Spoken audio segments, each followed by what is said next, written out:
Let me quote these words and do prepare yourself. All of Gaza and every child in Gaza should starve to death. Don't forget that those who are in Gaza who choke and starve the hostages, they were once children. We didn't learn from Amalek. I'm going here, Ronan Shaulov. He's a rabbi with a huge following in Israel. As an anti-Zionist Israeli activist who translated his words put it, he's widely popular on social media with hundreds of thousands of followers across different platforms. He uttered these genocidal words in front of a huge crowd in Israel on July the 28th.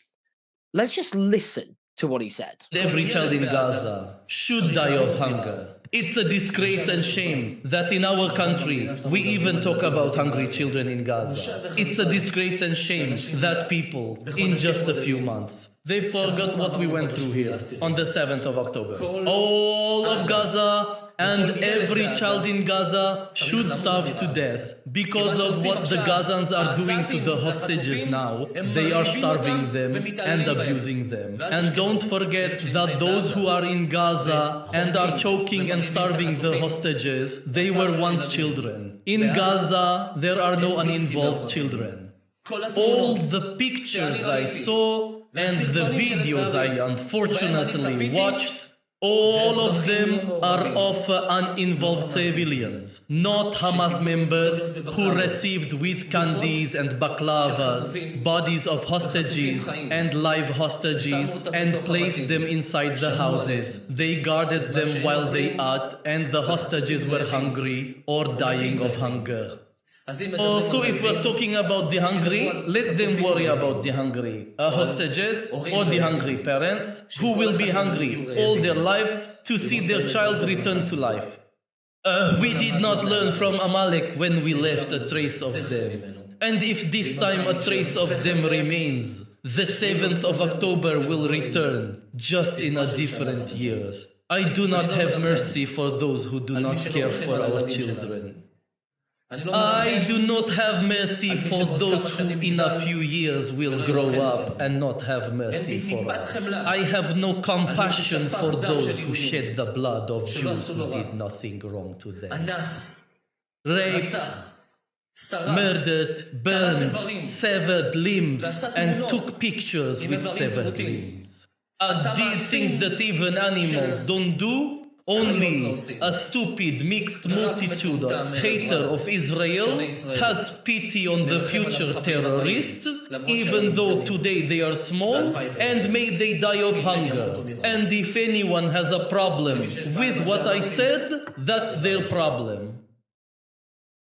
Here's an example of the direct and public incitement to commit genocide, which is one of 5 crimes prohibited by the 1948 Genocide Convention, which Israel itself made law in 1950.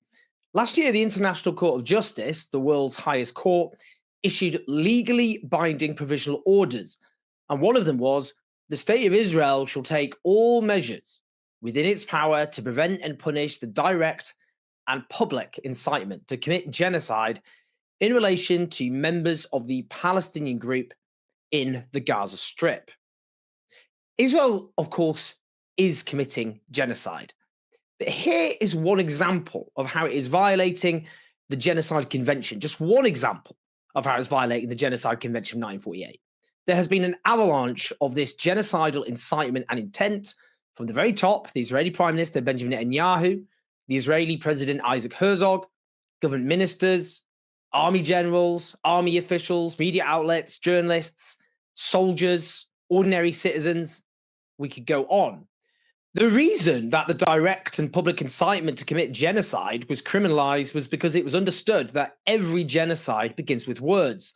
It is a precondition for the dehumanization of the victims, presenting them as an existential menace, which strips away the natural empathy which most people feel, so they can support any amount of violence and barbarism towards that group, or simply acquiesce or stay silent. It enables soldiers to feel they can do what they want, that they have license, that their violence is sanctioned from above, which it is. We can hear there that the genocidal rabbi cites Amalek. He's referring there to the biblical story where the nation of Amalek attacks the Israelites and God makes this command of the Israelites in response.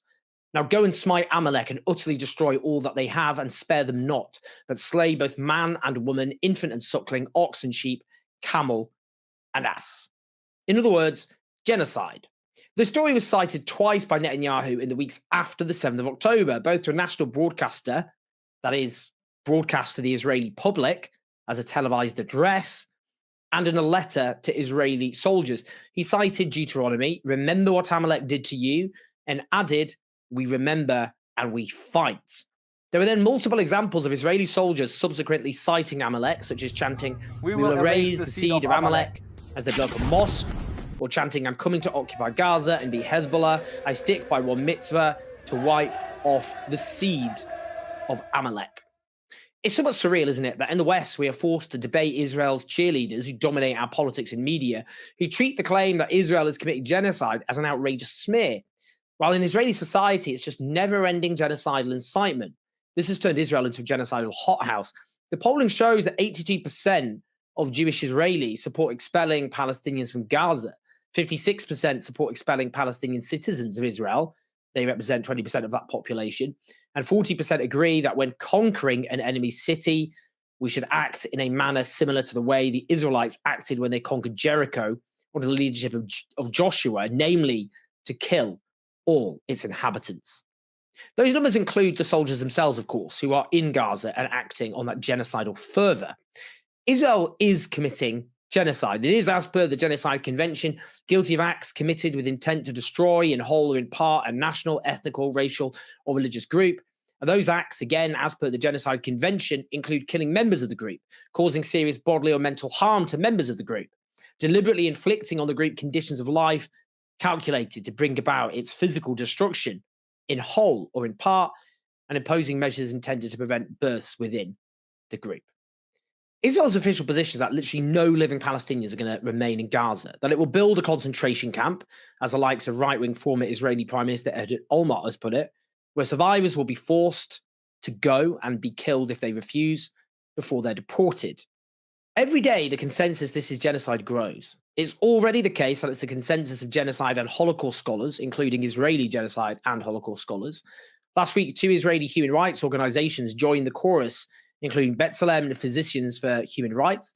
B'Tselem's report is entitled Our Genocide, and they state, an examination of Israel's policy in the Gaza Strip and its horrific outcomes, together with statements by senior Israeli politicians and military commanders about the goals of the attack, leads us to the unequivocal conclusion that Israel is taking coordinated action to intentionally destroy Palestinian society in the Gaza Strip. On Friday, David Grossman, Israel's most renowned novelist, who won the country's most prestigious prize, said it was genocide. He told Italian newspaper La Repubblica, I asked myself, how did we get here? How did we come to be accused of genocide? Just uttering that word, genocide, in reference to Israel, to the Jewish people, that alone, the fact that this association can even be made, should be enough to tell us that something very wrong is happening to us. Yesterday, the former deputy director of Mossad, Amarin Levin, called it genocide.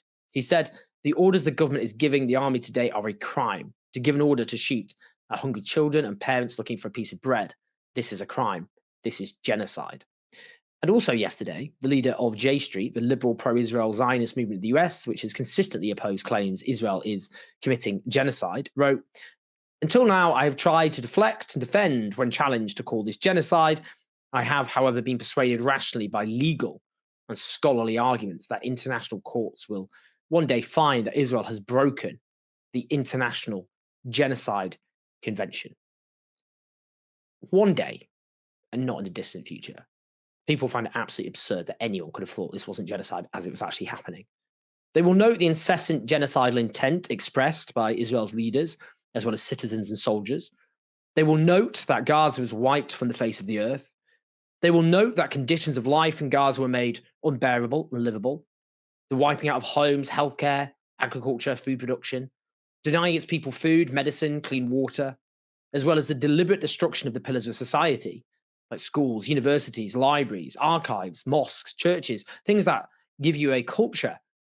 It was obvious that, aside from the beginning, and still our politicians and media outlets willingly made themselves complicit by facilitating this abomination. Well, history will remember what they did, and I believe so will the courts. Please like and subscribe, leave your thoughts and your comments. help us take on the pro-genocide media who have facilitated this genocide at patreon.com/OwenJersey4. You can share the video, get the message out there, listen to us on the podcast if you would prefer. Just type in Owen Jones Podcast. I'll speak to you soon.